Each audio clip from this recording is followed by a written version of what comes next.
So good morning all. Good morning Jai Hind. Good morning Amit. Good morning Mohit, Prince. Good morning. So I hope each one of you are doing great. So Jai Hind all, Jai Hind, good morning. तो आप सभी का आज के इस session में मैं स्वागत करता हूं और आज के इस सेशन में हम लोग स्टार्ट करेंगे यूनियन एग्जीक्यूटिव का topic. Okay, so Jai Hind all, Jai Hind, good morning. I hope each one of you are doing great. आप सभी लोग जो मेरे साथ इस सेशन में जुड़े हुए हैं, आप सभी का मैं स्वागत करता हूं. जय हिंद शैली, जय हिंद.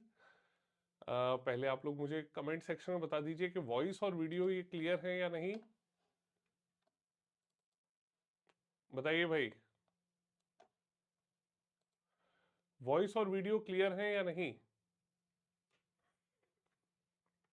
जय हिंद मुस्कान, जय हिंद, गुड मॉर्निंग. बताइए भाई, वॉइस और वीडियो क्लियर है या नहीं. चलिए, सब बहुत बढ़िया. स्टार्ट करते हैं आज का ये सेशन.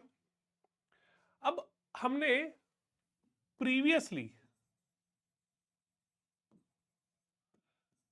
कंप्लीट करा है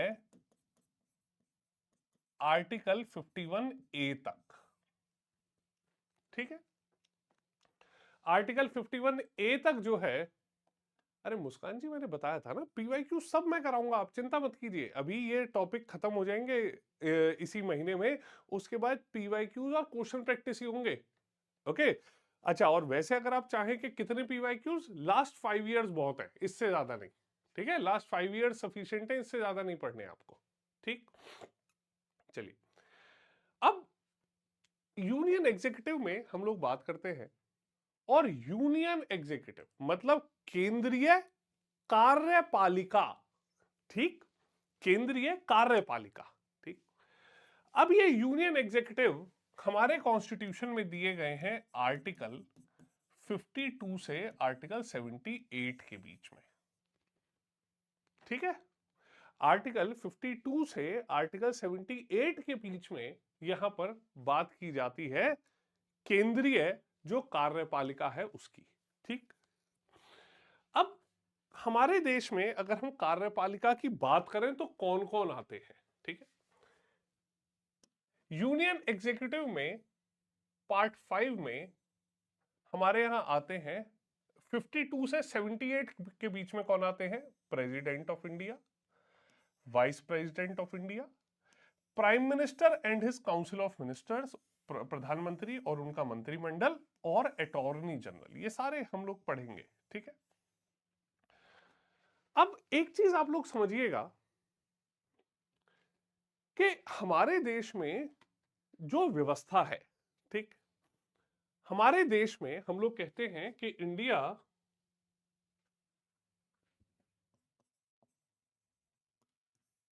इज फॉलोइंग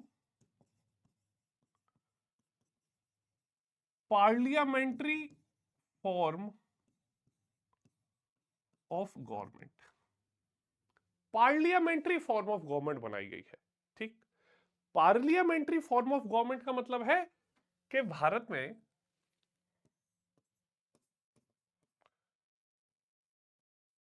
संसदीय प्रणाली जो है वो स्थापित की गई है. क्लियर.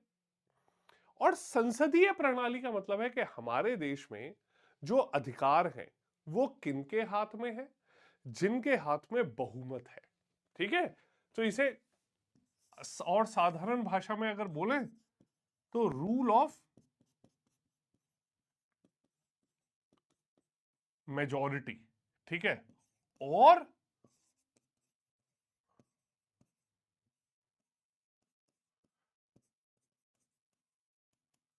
बहुमत की सरकार. ठीक, ये हमारे देश में स्थापित की गई है. क्लियर. अब ऐसी स्थिति में जब हमारे देश में बहुमत की सरकार बनाई गई है, ठीक, तो ये सरकार काम कैसे करेगी, ये सरकार स्थापित कैसे की जाएगी. ठीक, इसमें राष्ट्रपति का क्या रोल है. क्लियर. तो हमारे देश में कहा गया है कि ये जो राष्ट्रपति है, ठीक, इन्हें बोलते हैं हेड ऑफ एग्जीक्यूटिव, कि राष्ट्रपति जो है वो जो कार्यपालिका है उसके हेड है, ठीक। पर जो रियल पावर्स हैं वो दी गई हैं प्रधानमंत्री और उनके मंत्रिमंडल को, क्लियर। और राष्ट्रपति हर वो काम करते हैं जो उन्हें सुझाव दिया जाता है प्रधानमंत्री और उनके मंत्रिमंडल के द्वारा, ठीक। अब कॉन्स्टिट्यूशन में यहां पर यह कहा गया कि जो प्रधानमंत्री का सुझाव है वो प्रेसिडेंट के लिए मानना अनिवार्य है, clear.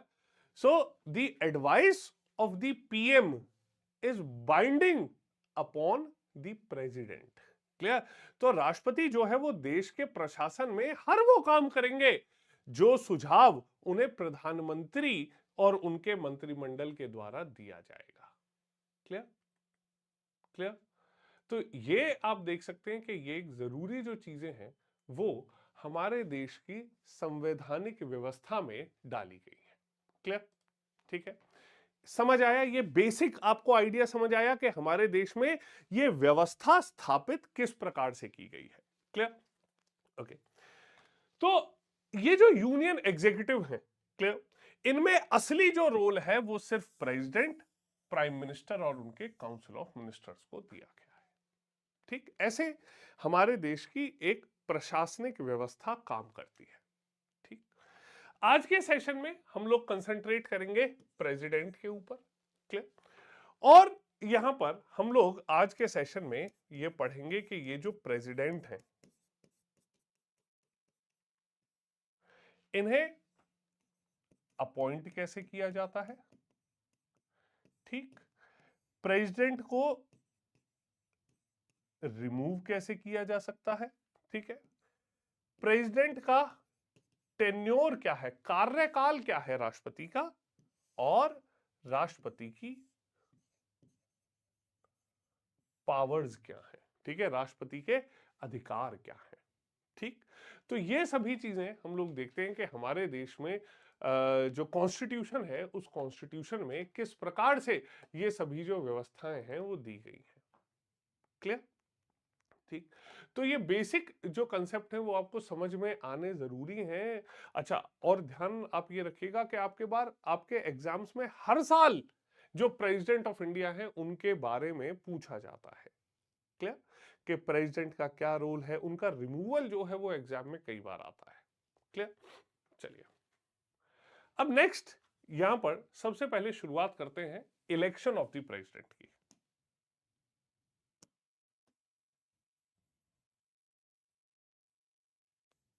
Election of the president, clear, कि भारत में राष्ट्रपति का चुनाव किस तरीके से कराया जाता है, क्लियर। अब हमारे देश में अगर हम बात करें, ठीक, तो सबसे पहले के क्या क्या आर्टिकल्स हैं, ठीक है, कॉन्स्टिट्यूशन में, ठीक है, आर्टिकल्स में क्या क्या चीजें मेंशन की गई हैं वो सभी बताए गए, ठीक है। अब कॉन्स्टिट्यूशन का जो आर्टिकल 52 है वो तो यह कहता है कि there has to be a president of India, ठीक है। आर्टिकल 52 कहता है कि भारत में एक राष्ट्रपति होगा, ठीक। और ये जो राष्ट्रपति है, ठीक, वो राष्ट्रपति क्या है, वो हेड ऑफ एग्जीक्यूटिव है, क्लियर, ओके। तो ये जो सभी चीजें हैं वो यहां पर बताई गई हैं। अच्छा, आप लोग एक बार बताइए, एक स्टूडेंट का बीच में कमेंट आ रहा है कि उनकी क्लास अभी स्टार्ट नहीं हुई, आप लोग बताइए क्लास ठीक है, सही चल रही है, बाकी स्टूडेंट्स के लिए सही चल रही है क्लास, बताओ भाई, बाकी स्टूडेंट्स के लिए क्लास सही चल रही है ना, क्योंकि मेरे एंड से मुझे लगता है कि सब क्लियर है, ठीक। तो अगर किसी को कोई इशू आ रहा है प्लीज एक बार आप रीजॉइन करके देखिए, ठीक। बताइए भाई बाकी स्टूडेंट्स, अच्छा ठीक है, चलो। अब हमारे देश में आर्टिकल 52 कहता है कि there has to be a president of India, clear, कि भारत में एक राष्ट्रपति होंगे, ठीक है। और जो राष्ट्रपति है, ठीक है, वो राष्ट्रपति एक हेड ऑफ स्टेट के तौर पर काम करेंगे। क्लियर? और जो एग्जीक्यूटिव हेड के तौर पर, ठीक है, आर्टिकल 53 कहता है कि all executive powers will be in the president of India. ठीक है, जितने भी एग्जीक्यूटिव पावर है, ठीक है, जितने भी कार्यपालिक, मतलब ये एग्जीक्यूटिव पावर का मतलब है कि हमारे देश में जितने निर्णय लिए जाते हैं, चाहे वो प्रधानमंत्री के द्वारा लिए जाएं, पर उन्हें लागू करते समय यह कहा जाएगा कि भारत के राष्ट्रपति की स्वीकृति के द्वारा। क्लियर? तो इसलिए राष्ट्रपति का जो रोल है वो काफी बड़ा है। ठीक, क्लियर? अब आर्टिकल 54 जो है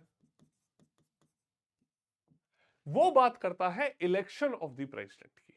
ठीक है, और वो कहता है कि इलेक्शन ऑफ द प्रेसिडेंट जो है वो किस प्रकार से किया जाएगा। ठीक, अब ये जो आर्टिकल 54 में बताया गया कि हमारे देश में ये जो राष्ट्रपति है वो किनके द्वारा चुने गए, पहले तो वो तरीका बताया गया। क्लियर? कि इन्हें कौन चुनेगा। ठीक, तो आर्टिकल 54 कहता है कि ये जो प्रेसिडेंट है,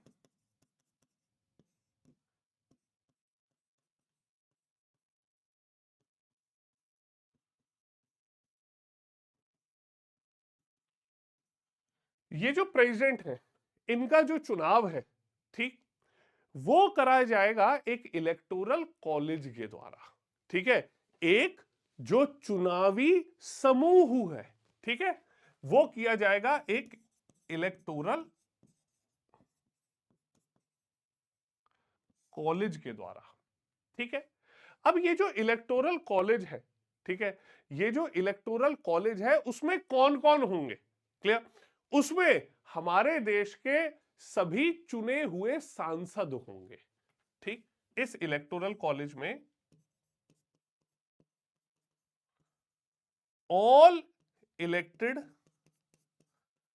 एमपीज,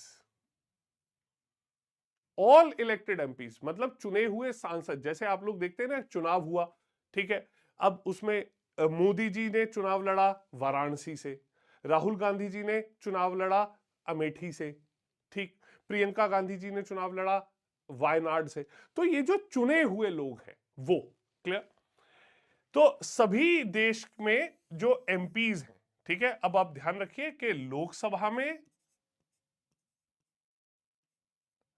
543 एमपीज हैं, ठीक, और राज्यसभा में इलेक्टेड जो हैं, ठीक है, इलेक्टेड जो एमपीज हैं वो हैं 233। क्लियर? तो ये सभी लोग इसका हिस्सा होंगे। ठीक, उसके अलावा इसमें होंगे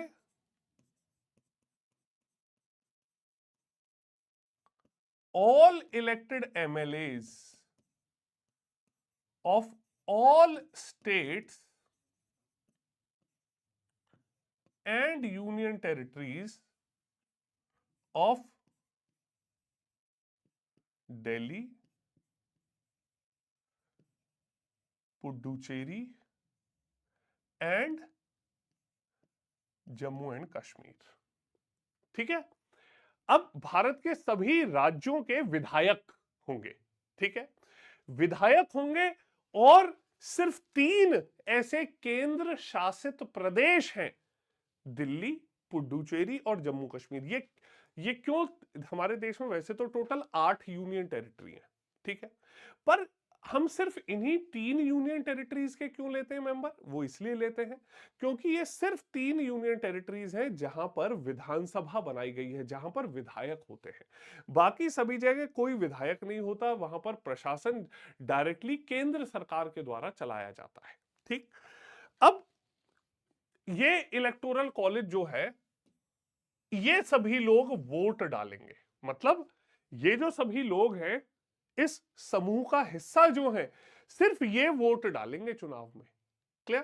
तो आप लोग ध्यान रखिए कि ये जो इलेक्टोरल कॉलेज के मेंबर हैं, ये इलेक्टर्स कहलाए जाएंगे। ठीक है, ये ही इलेक्ट करेंगे, ये ही चुनाव करेंगे। ठीक, क्लियर? तो आर्टिकल 54 में ये स्पेशली बताया गया कि राष्ट्रपति का चुनाव कैसे होगा, किनके द्वारा किया जाएगा। ठीक, अब कौन सा व्यक्ति है जो राष्ट्रपति बनाया जा सकता है? ठीक है, अभी एक सवाल ये भी तो उठता है कि राष्ट्रपति जो है वो किसे बनाया जाएगा। ठीक, इलेक्टोरल कॉलेज इसे कहते हैं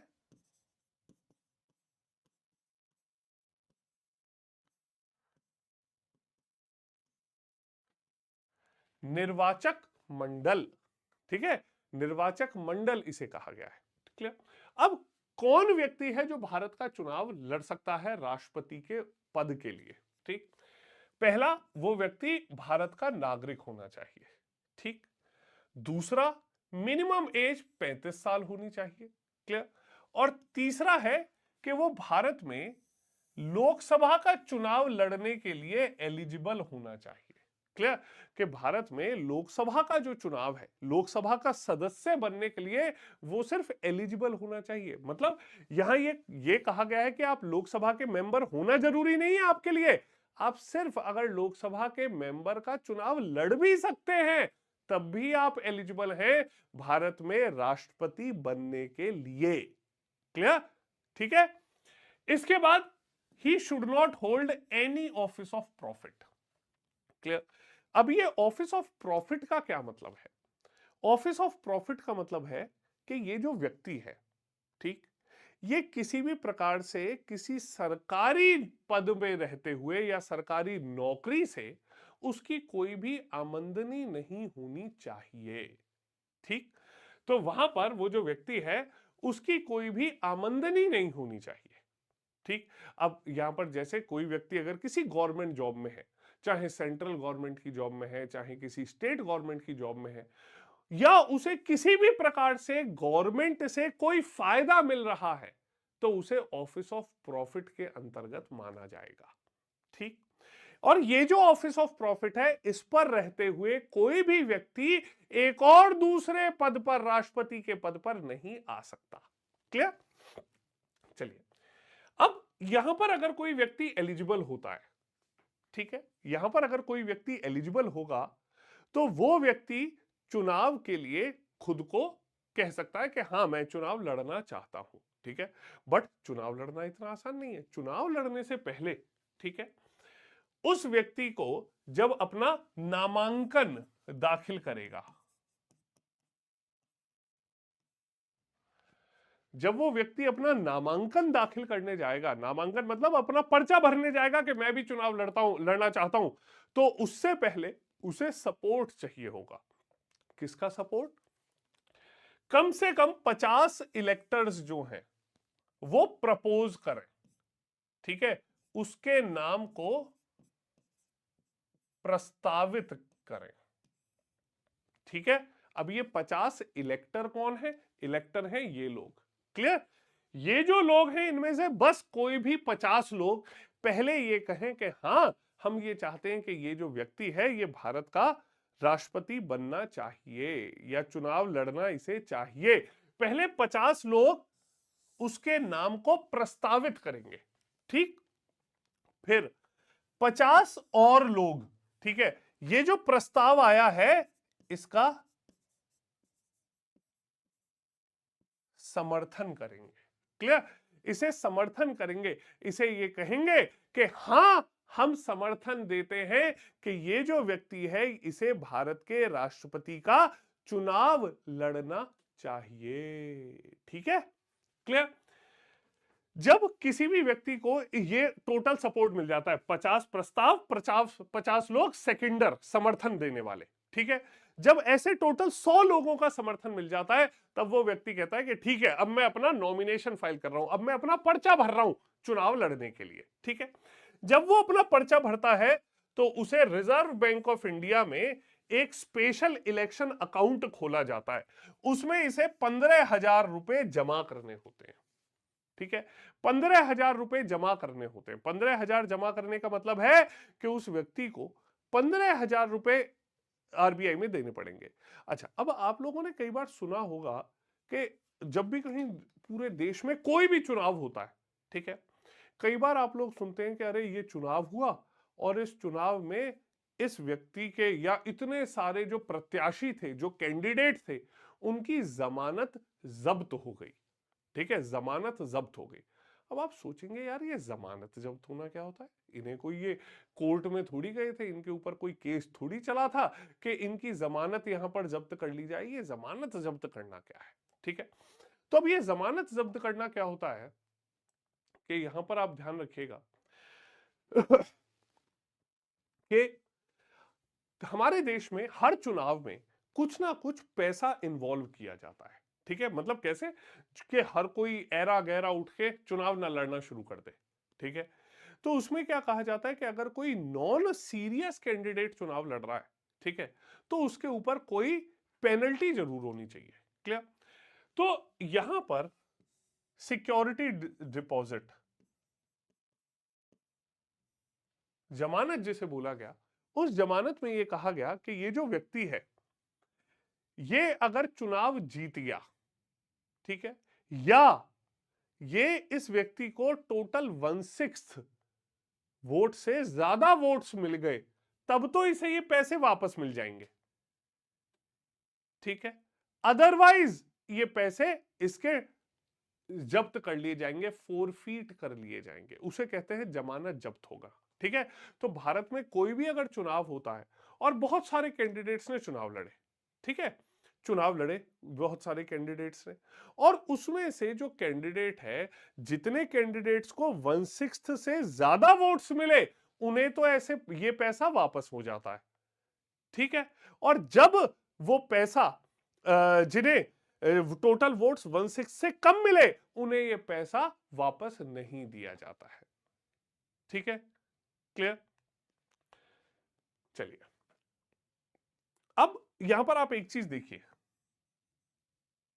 ये मैं लिख देता हूं। ठीक है, ये जो 15,000 है, it is returned if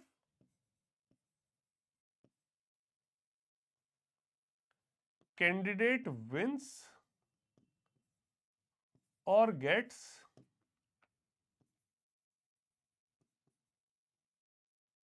more than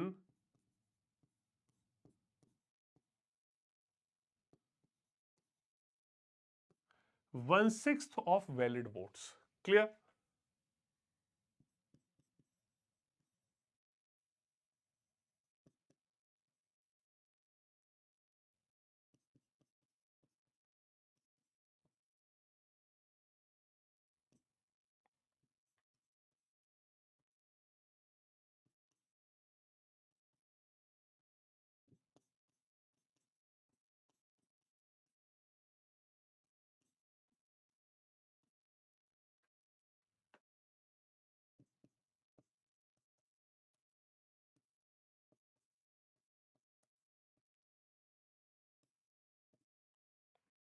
ठीक है, चलो, ये अभी तक मैंने बेसिक एक कंसेप्ट आपको बताया, इसमें कोई भी डाउट हो तो बताइए।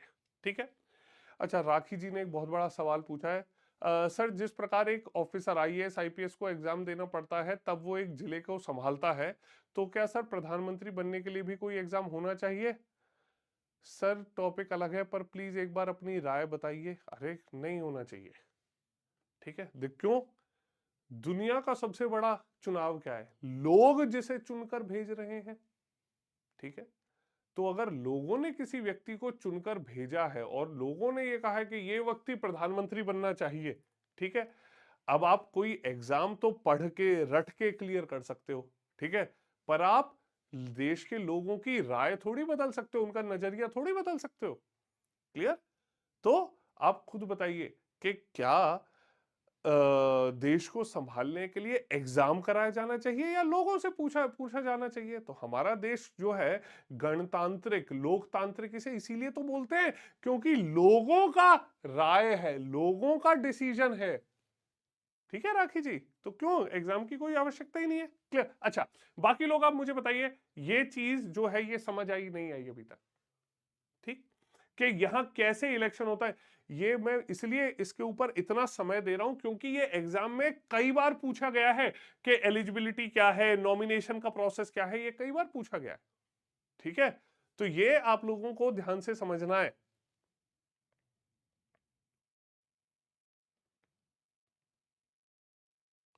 बताओ भाई, जल्दी से कमेंट सेक्शन में बताइए।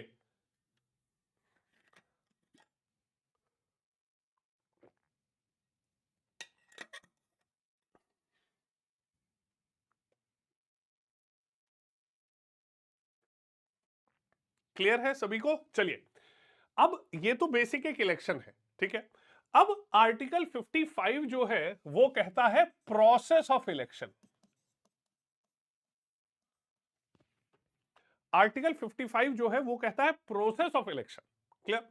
अब प्रोसेस ऑफ इलेक्शन में बोला गया सीक्रेट बैलेट, ठीक है। अब भारत में जो राष्ट्रपति का चुनाव है, ठीक है, वो जो राष्ट्रपति का चुनाव है वो सीक्रेट बैलेट से कराया जाता है, ठीक। ओके, अच्छा, ये आपको एक चीज बता दूं, ये जो एलिजिबिलिटी कंडीशन है ये मेंशन की गई है आर्टिकल 58 में, ठीक है। प्रेसिडेंट का जो इलेक्शन के लिए क्या एलिजिबिलिटी होनी चाहिए वो आपकी मेंशन की गई है आर्टिकल 58 में कॉन्स्टिट्यूशन के। क्लियर? ओके, चलो, अब यहां पर अगला ये जो आता है सीक्रेट बैलेट। क्लियर? अब राष्ट्रपति का जो चुनाव है वो इलेक्ट्रॉनिक वोटिंग मशीन से नहीं होता है, ठीक। राष्ट्रपति का जो चुनाव है वो सीक्रेट बैलेट से होता है। मतलब सीक्रेट बैलेट का मतलब कि यहां पर जो है, ठीक है, बैलेट पेपर बनाया जाता है।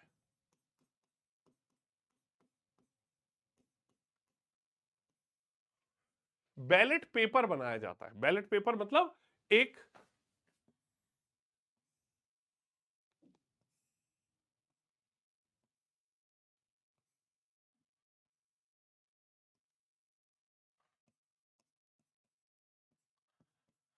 ठीक है, एक एक कागज बनाया गया और उस बैलेट पेपर पे जो इलेक्टर हैं जिन्हें वोट डालना है वो अपनी चॉइस लिखते हैं, वो यहां पर चॉइस मेंशन करते हैं। क्लियर?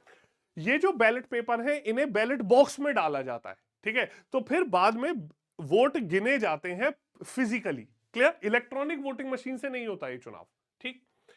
अब अगला है प्रेफरेंशियल वोटिंग सिस्टम, ठीक है। प्रेफरेंशियल वोटिंग सिस्टम का मतलब है कि हर व्यक्ति अपनी प्रेफरेंसेस मार्क करता है। क्लियर?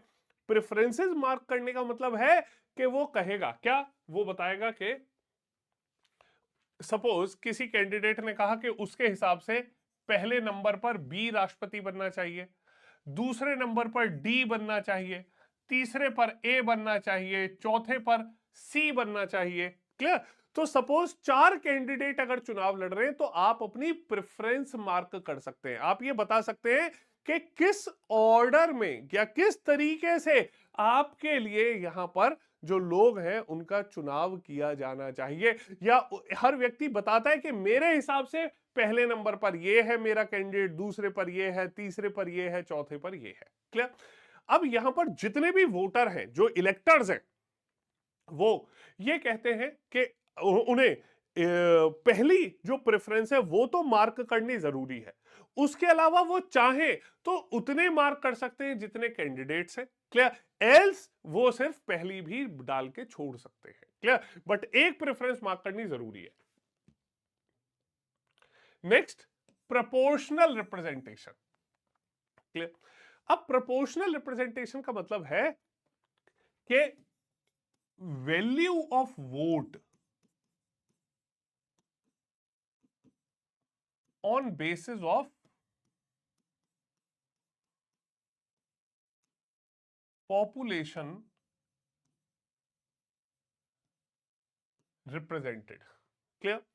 हर व्यक्ति के वोट की जो वैल्यू है वो कैसे तय की जाएगी कि वो जितनी जनसंख्या, जितनी आबादी को रिप्रेजेंट करता है। क्लियर? अब इसका क्या मतलब है कि वो कितनी आबादी को, जनसंख्या को रिप्रेजेंट करता है, ठीक है। अब आप एक चीज देखिए यहां पर, ठीक है, कि एक जो व्यक्ति है, ठीक, आपको एग्जाम्पल देके समझाता हूं। अगर हम लोग देखते हैं कि जो प्रेसिडेंट का इलेक्शन है उसमें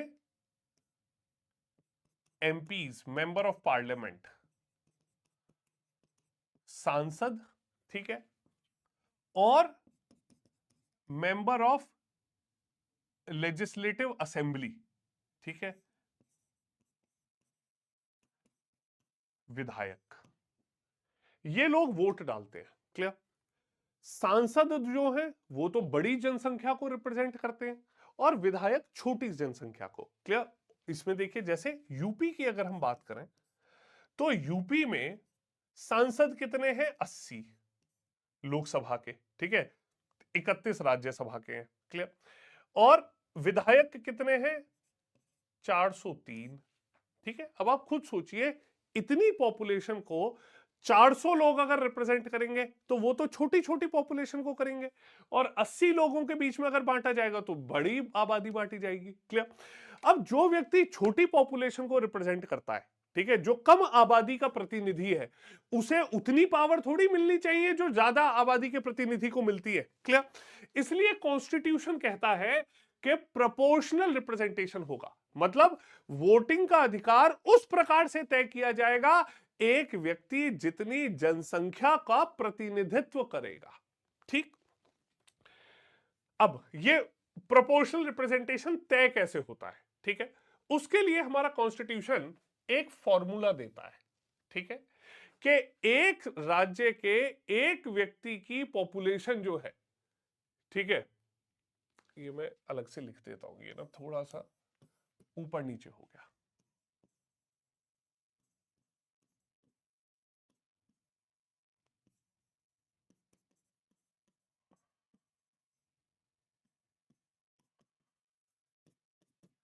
किसी एक जो राज्य के, ठीक है, एक विधायक की वोट की वैल्यू क्या होगी, कैसे तय की जाएगी?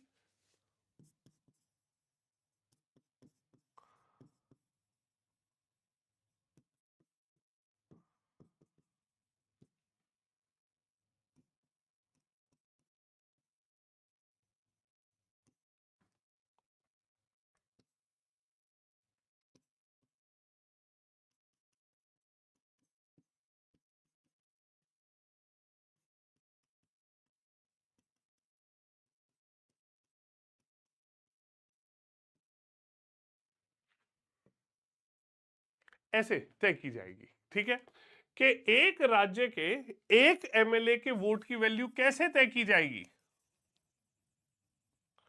ठीक है, total population of the state, उस राज्य की total population as per 1971 census. ठीक है, 1971 का जो सेंसस था उसके हिसाब से। अब सवाल ये उठता है कि ये 1971 के सेंसस के हिसाब से क्यों? ठीक। अब आप देखिए, 1971 का सेंसस इसलिए क्योंकि हमारे देश में 1971 तक यह माना गया था कि देश की जो जनसंख्या थी, देश की जो आबादी थी, वो देश के सभी राज्यों में एक समान प्रकार से बढ़ रही थी। ठीक। उसके बाद क्या हुआ, सरकार ने सोचा कि नहीं, अब हमें जनसंख्या को नियंत्रित करना चाहिए, हमें आबादी को कंट्रोल करना चाहिए। ठीक।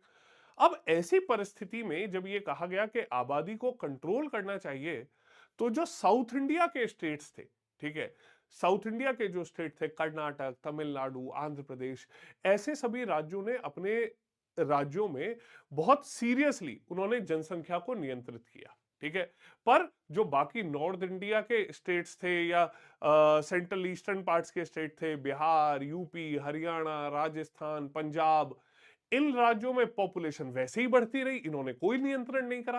क्लियर। तो क्या हुआ कि जो पॉपुलेशन थी वो नॉर्दर्न और सेंट्रल इन सभी स्टेट्स में सेम स्पीड से बढ़ती रही, और सदर्न स्टेट्स में वो थोड़ी सी हल्की हो गई, थोड़ी सी मंदी हो गई। ठीक। अब आप खुद सोचिए कि जब पॉपुलेशन जो है वो एक बड़ा पैरामीटर है वैल्यू का, पावर का, वोट की जो पावर है उसके लिए, तो जो साउथ इंडिया के विधायक थे, एमएलए थे, उन्होंने कहा कि अरे, एक तो हमने देश की पॉपुलेशन को कंट्रोल करने की कोशिश करी और उसकी वजह से हमारे ऊपर ही यह दिक्कत आ गई। क्लियर। तो यहां पर पार्लियामेंट ने तय किया कि नहीं, अब जो इस इलेक्शन में पॉपुलेशन ली जाएगी वो 1971 के हिसाब से ही ली जाएगी, ताकि हर प्रकार से एक समानता जो है वो बनी रहे। ठीक। Total number of elected MLAs in that state, okay, divided by 1000, ठीक, क्लियर। तो ऐसे value of vote of 1 MLA of a state ऐसे तय की जाती है, ठीक। अब यहां पर अगली चीज आती है, ऐसे तो एमएलए के वोट की वैल्यू तय की गई, अब value of vote of an MP, एक एमपी के वोट की वैल्यू कैसे तय की जाएगी, ठीक। Value of votes of all MLA of all states and all union territories, ठीक है।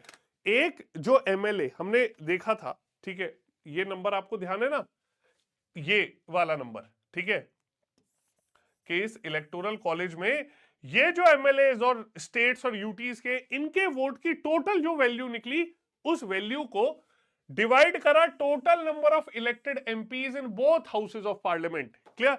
हमारे देश में लोकसभा और राज्यसभा में टोटल चुने हुए जो सांसद हैं उस नंबर से इसे डिवाइड किया और इस प्रकार से निकाला गया, ठीक। इसके साथ साथ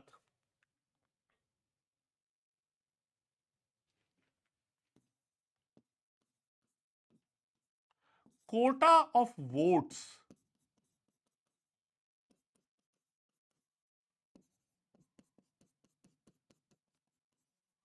for winning candidate,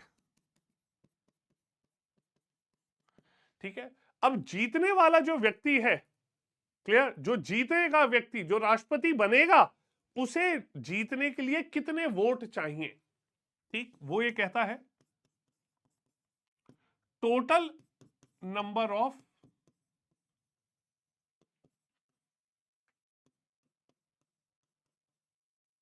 valid votes polled, ठीक है। Total number of valid votes polled, कितने टोटल वैलिड वोट्स पड़े, ठीक है। Total candidates to be elected +1, ठीक है, और यहां पर टोटल में +1, ठीक है। तो जीतने वाला जो व्यक्ति है उसे टोटल इतने वोट्स मिलने चाहिए, मतलब एग्जाम्पल, अगर टोटल वोट्स 100 है, ठीक है, टोटल कैंडिडेट्स कितना चुना जाना है, एक ही व्यक्ति चुना जाना है, ठीक है, 2+1, ठीक है। तो इस तरीके से यहां पर चुनाव कराया जाएगा। ये प्रोसेस समझ आया, बताइए भाई, ये प्रोसेस समझ आया, किसी को इसमें कोई doubt? Anyone who has got any doubt in this, please do let me know, बताइए।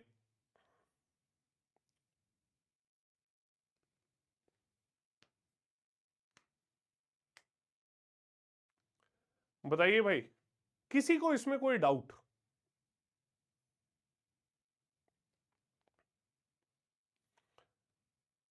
ये समझ आ गया कि कैसे प्रोपोर्शन, ये फॉर्मूले आपके एग्जाम में कैसे?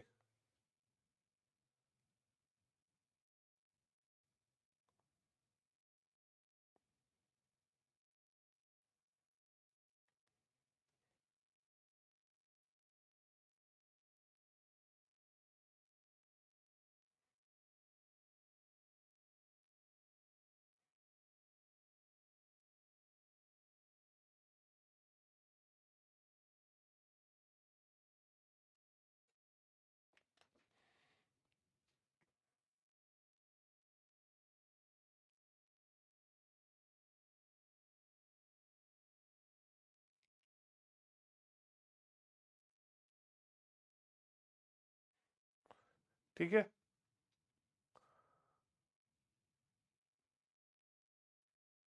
क्लियर,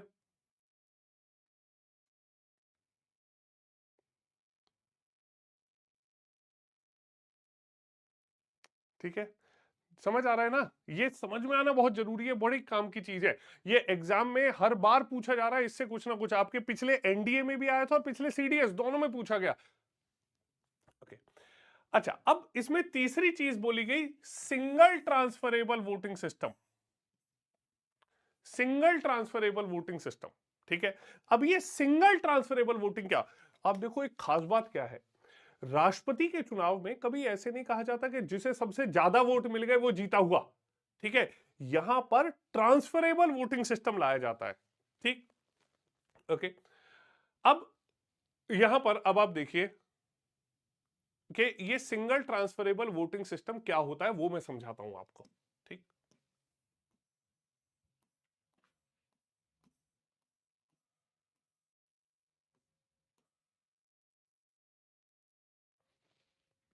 आर्टिकल 55, ठीक है, ये क्या कहता है कि सिंगल ट्रांसफरेबल वोटिंग सिस्टम क्या होगा। पहली चीज, अब आपको एग्जांपल देके मैं समझाता हूं सिंगल ट्रांसफरेबल, कि सपोज 4 कैंडिडेट चुनाव लड़ रहे हैं, ठीक, और ये एक सैंपल बैलेट पेपर हमने देखा।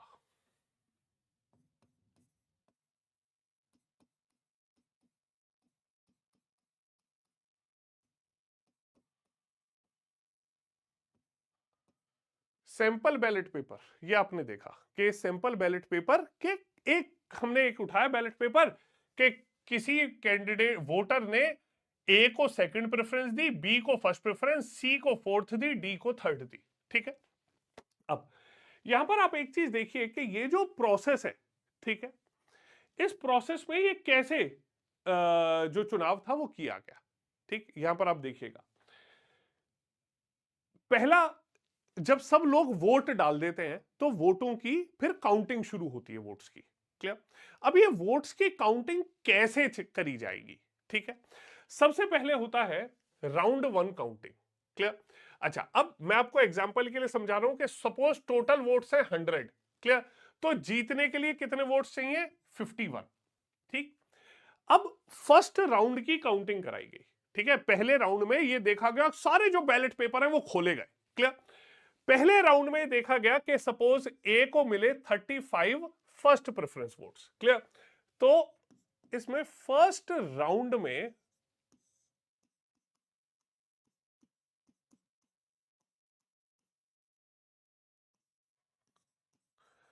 First preference votes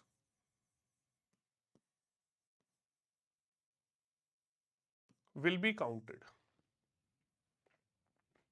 first preference votes मतलब बस ये काउंट किया जाएगा कि सारे जो वोटर हैं, सारे जो इलेक्टर हैं, उन्होंने पहले नंबर पर किसे वोट डाला है।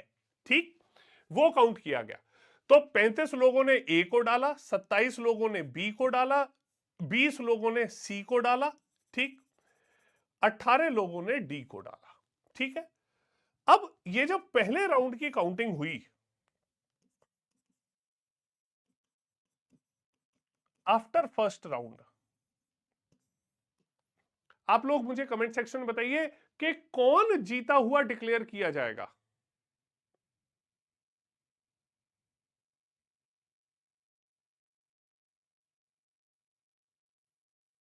बताओ भाई, कौन जीता हुआ डिक्लेयर किया जाएगा फर्स्ट राउंड के बाद। देखिए, अब फर्स्ट राउंड के बाद अभी कोई जीता हुआ डिक्लेयर नहीं हुआ। क्यों? क्योंकि विनिंग के लिए हमें चाहिए 51 वोट्स। क्लियर, तो अब यहां पर जो सबसे कम वोट्स थे after first round, clear, candidate with least number of votes, जिसके सबसे कम वोट है, उसे रेस से बाहर करेंगे और वो है D.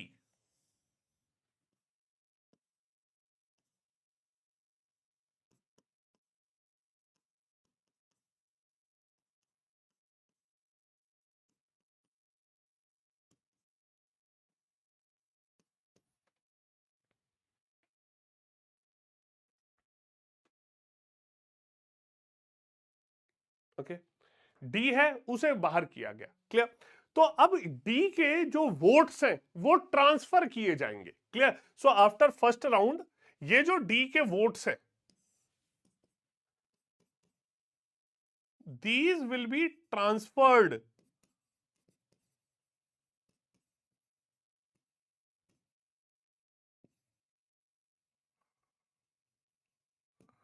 To the votes of other candidates. Clear, अब आप देखिए कि डी के ये जो 18 वोट्स हैं, इन 18 वोट्स में फर्स्ट प्रेफरेंस जो है वो तो डी को मिली है। क्लियर, और ये जो 18 वोट हैं इनमें सेकंड प्रेफरेंस हो सकता है ए, बी और सी को मिली हो। ये 18 में जो लोग हैं उन्होंने कहा होगा दूसरे नंबर में कुछ वोटर के हिसाब से ए बनना चाहिए, कुछ के हिसाब से बी, किसी के हिसाब से सी, ये बनने चाहिए। ठीक, अब यहां पर आप ये देखेंगे कि ये जो ए, बी और सी तय किए गए, ठीक है। अब इसमें सपोज सेकंड प्रेफरेंस पर ए को मिले सिर्फ 5 वोट, ठीक है, बी को मिले यहां पर 13 वोट और सी को मिले हुए थे 0। एग्जाम्पल लेके समझा रहा हूं, ठीक है। तो ये अब हमने ट्रांसफर करे 35 प्लस 5, 27 प्लस 13, 20 प्लस 0। क्लियर? तो ये ए के अब यहां पर हो गए 40, बी के भी हो गए 40 और सी के हो गए 20। क्लियर? अब आफ्टर सेकेंड राउंड, क्लियर? अब सेकेंड राउंड की जब काउंटिंग हुई तो फर्स्ट राउंड के बाद तो अभी भी कोई विनर नहीं था क्योंकि जीतने के लिए 51 चाहिए थे। क्लियर? आफ्टर सेकेंड राउंड अब next available preference will be counted. ठीक है, नेक्स्ट अवेलेबल प्रेफरेंस जो है वो अब काउंट की जाएगी। ठीक, अब नेक्स्ट अवेलेबल में क्या है, ये जो डी है इसके फर्स्ट और सेकंड प्रेफरेंस तो काउंट हो गई। क्लियर? अब डी की काउंट होगी थर्ड प्रेफरेंस। ठीक है, डी की थर्ड प्रेफरेंस काउंट होगी। क्लियर? अब डी की जो थर्ड प्रेफरेंस काउंट होगी, ठीक है, उसमें हम लोग देख सकते हैं कि वो भी डी को ए, बी या सी किसी को कुछ वोट्स मिले होंगे। क्लियर? और अब अगला रेस से बाहर हुआ सी। ठीक है, तो सेकंड राउंड के बाद सी बाहर हो गया। क्लियर? फर्स्ट के बाद तो डी बाहर हुआ था, सेकंड राउंड के बाद अब सी बाहर हो गया। ठीक है, तो यहां पर सी के फर्स्ट प्रेफरेंस में तो सी को वोट मिले हुए थे 20। ठीक है, और अब सी के सेकंड प्रेफरेंस काउंट किए जाएंगे। क्लियर? सी के सेकंड प्रेफरेंस में जो सेकंड नंबर पर लोगों ने ए, बी या डी को वोट दिया होगा। क्लियर? तो ए तो इस रेस में भी बना हुआ है, बी भी बना हुआ है, डी रेस से बाहर हो गया तो हमने काउंट करने की जरूरत नहीं थी। क्लियर? अब ये जो 20 वोट थे इसमें हमने देखा कि सेकंड प्रेफरेंस पर, जैसे यहां सेकंड प्रेफरेंस पर बी को बहुत वोट मिले हुए थे, वहां पर भी बी को मिल गए बहुत ज्यादा वोट। क्लियर? और एग्जाम्पल हमने लिया कि यहां बी को मिल गए सपोज 20 के 20 सेकंड प्रेफरेंस वोट्स इसे आ रखे थे। ठीक है, यहां पर थर्ड प्रेफरेंस वोट्स जो थे वो हमने देखा कि सपोज इन्होंने थर्ड प्रेफरेंस वोट्स सी के बैलेट पेपर में, ठीक है, और डी के थर्ड प्रेफरेंस में सी को मिले हुए थे, ये 18 वोट जिनकी अब कोई वैल्यू नहीं थी। क्लियर? अब ये जो 20 वोट थे ये हमने ऐड करे। क्लियर? तो यहां 40 प्लस 0 प्लस 20। क्लियर? ये नंबर था 40, ये नंबर हो गया 60। क्लियर? अब वैसे हो सकता है ए भी जीत जाए, बी भी। मैंने आपको एग्जांपल ये क्यों समझाया, क्योंकि आप ये ध्यान रखिएगा कि ये जो सिंगल ट्रांसफरेबल वोटिंग सिस्टम है इसमें वो कैंडिडेट नहीं जीतता जिसे सबसे ज्यादा वोट मिलते हैं, यहां पर वो कैंडिडेट जीतता है जिसे सबसे ज्यादा लोगों ने प्रेफरेंस दी है, किसी भी नंबर पर लोगों ने उसे प्रेफर किया है कि वो भारत का राष्ट्रपति बनना चाहिए। ठीक है, क्लियर? ओके, तो वो यहां पर बनना चाहिए, वो यहां पर बोला गया है। ठीक, तो ये आप लोग देखिए कि अब चाहे पहले राउंड में ए को पहले नंबर पर सबसे ज्यादा लोगों ने कहा था राष्ट्रपति बनना चाहिए, बट ओवरऑल विनर कौन हुआ? बी। क्लियर? और बी बना राष्ट्रपति। तो बी को चाहे पहले नंबर पर सबसे ज्यादा लोग नहीं चाहते थे राष्ट्रपति बने, पर बाकी दूसरे तीसरे नंबर पर सबसे ज्यादा लोगों की प्रेफरेंस थी और उसी प्रेफरेंस की वजह से अब यहां पर बी जीत गया और वो भारत का राष्ट्रपति बन गया। ठीक, ये समझ आई ये बात? किसी को कोई भी डाउट हो इस चीज में तो बताओ। ठीक, ये बहुत जरूरी कंसेप्ट है। आपके एग्जाम में तो वैसे ही बस पूछ लिया जाता है कि सिंगल ट्रांसफरेबल वोटिंग सिस्टम क्या है, बट ताकि आप लोगों को पता चले भारत में राष्ट्रपति कैसे चुना जाता है, इसलिए मैंने इतना डिटेल में समझाया। ठीक, क्लियर। अब यहां पर आर्टिकल 56 कहता है, ठीक है, कि राष्ट्रपति का जो टेन्योर है वो है 5 साल। ठीक है, भारत में जो व्यक्ति राष्ट्रपति बनेगा वो 5 साल के लिए चुना जाएगा। ठीक, दूसरी चीज, उसे शपथ दिलाएंगे chief justice of India. Bharat के जो मुख्य न्यायाधीश हैं सुप्रीम कोर्ट के, वो अगर वो अवेलेबल नहीं है तो उनके बाद जो नेक्स्ट सीनियर मोस्ट है वो शपथ दिलवाएंगे। ठीक है, ही इज एलिजिबल फॉर री election any number of times. Bharat में एक व्यक्ति कितनी भी बार भारत का राष्ट्रपति बन सकता है, उसे हर बार ये चुनाव लड़ना पड़ेगा। ठीक, और अगर कोई भी चुनाव से जुड़ा हुआ डिस्प्यूट आता है, इलेक्शन से जुड़ा हुआ कोई डिस्प्यूट आता है, तो वो डायरेक्टली सुप्रीम कोर्ट उस डिस्प्यूट को देखेगा। ठीक है, क्लियर। तो अभी बस आज के सेशन में मैंने आपको ये बताया कि भारत के राष्ट्रपति का चुनाव कैसे होता है। ठीक है, क्लियर।